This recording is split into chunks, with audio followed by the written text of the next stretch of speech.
வணக்கம் நண்பர்களே. புரட்சி தலைவர் பொன்மனச் செம்மல் டாக்டர் எம்ஜிஆர் அவர்களின் வாழ்க்கை வரலாற்றை பற்றி தெரிந்து கொள்வோம். வாங்க வீடியோவுக்குள் செல்வோம். பள்ளி வயதிலேயே நேர்மை. எம்ஜிஆருக்கு சிறு வயதிலேயே தாய் சொல்கின்ற நேர்மை, உண்மை இவைகளை கடைபிடிப்பார். சக நண்பர்களிடம் பேசும்போதும் உண்மையே பேசுவார். யாராவது தவறாக பேசினாலும் தவறாக பேசக்கூடாது என்பார். பிள்ளைகள் பள்ளிக்கு வறுமையோடே சென்று வந்தனர். இருவரில் எம்ஜிஆர் படிப்பில் ஆர்வமாகவும் விளையாட்டில் சுறுசுறுப்பாகவும் இருந்தார். அவர் பள்ளி நாடகங்களிலும் நடித்தார். அவர் 3ஆம் வகுப்பு படிக்கும்போது லவ குசா என்ற நாடகத்தில் கருப்பையா என்ற பையன் லவன் வேடத்திலும் புரட்சித் தலைவர் பொன்மனச் செம்மல் குசன் வேடத்திலும் நடித்தனர். இவர் குசனாக அருமையாக நடித்ததால் பாராட்டு மழையில் நனைந்தார். அச்சிறு வயதிலேயே நேர்மையாக இருந்தார் புரட்சித் தலைவர் எம்ஜிஆர்.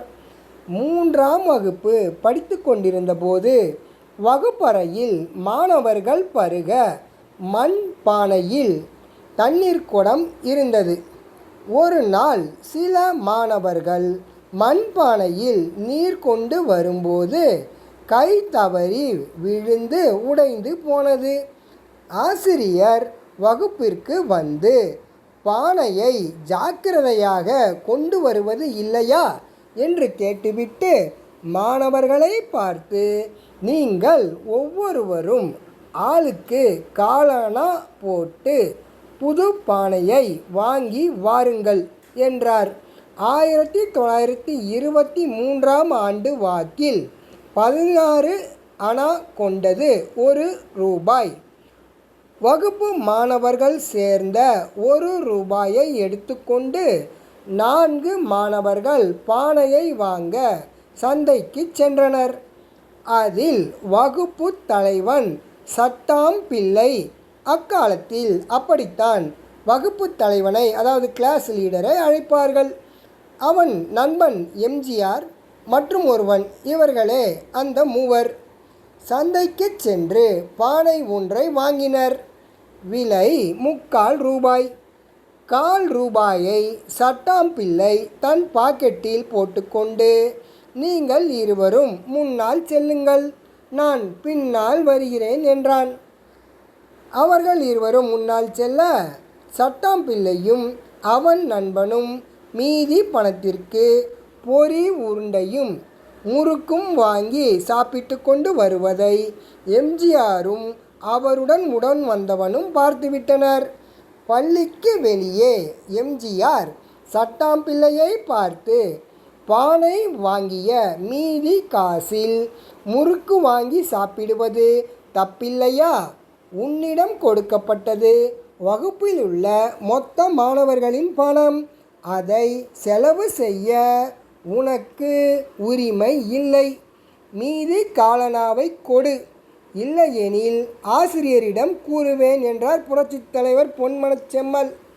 மீதி காசை கேட்க நீ யாருடா என்று சட்டாம் பிள்ளை எம்ஜிஆரை பற்றி தகாத வார்த்தை சொல்ல, அவருக்கு சடார் என்று கோபம் வந்து சட்டாம் பிள்ளையை ஓங்கி அறைந்தார். இருவரின் சண்டையை பார்த்த சக மாணவர்கள் உடனே ஆசிரியரிடம் சொல்ல, இருவரும் ஆசிரியர் முன் நின்றனர். எம்ஜிஆர் தலை நிமிர்ந்து நின்றார். ஆசிரியர் சட்டாம் பிள்ளையை பார்த்து, உன்னை ராமச்சந்தர் அடித்தானா என்று கேட்டார். ஆமாம் சார். ராமச்சந்தர், ஏன் சட்டாம் பிள்ளையை அடித்தாய்? அது தவறில்லையா என்றார். சார், பானை வாங்கிய பணத்தில் மீதியை சட்டாம் பிள்ளையும் அதோ அவனும் பொரி உருண்டையையும் முறுக்கையும் வாங்கி சாப்பிட்டார்கள். மாணவர்களின் பொது பணத்தை எடுப்பது களவு, திருடு அல்லவா? அதை தட்டி கேட்டேன். என்னை தவறாக பேசினான், அடித்தேன். அவனை அடித்தது தப்பு என்றால் தங்களிடம் மன்னிப்பு கேட்கின்றேன் என்று பணிவுடன் கூறினார்.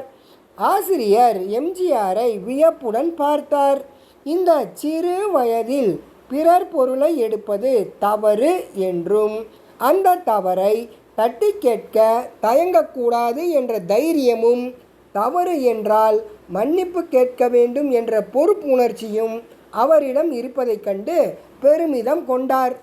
இச்சிறு வயதிலேயே நேர்மை உண்மையுடன் வாழ விரும்புகின்ற இவன் வருங்காலத்தில் மிகச்சிறந்த மனிதனாக உயர்வான் என நினைத்தார் ஆசிரியர். பிறரின் பொருளை அபகரிக்க சட்டாம்பிள்ளையை அப்பதவியிலிருந்து நீக்கிவிட்டு மறுநாளிலிருந்து எம்ஜிஆரே வகுப்பின் சட்டாம்பிள்ளை ஆனார். இந்த செய்தியை தன் தாயிடம் சொல்ல, முடிக்காலா, எவ்வளவு துன்பம் வந்தாலும் நேர்மை உண்மை தன்னம்பிக்கையை கைவிடாதே என்று தன் மகனை அன்புடன் அழைத்து கொண்டார். மேலும் புரட்சித் தலைவரின் வரலாறு தொடரும். இந்த வீடியோ உங்களுக்கு பிடிச்சிருந்தால் லைக் பண்ணுங்கள், ஷேர் பண்ணுங்கள், மறக்காமல் சப்ஸ்கிரைப் பண்ணுங்கள் நண்பர்களே. அடுத்த வீடியோவில் சந்திப்போம். நன்றி.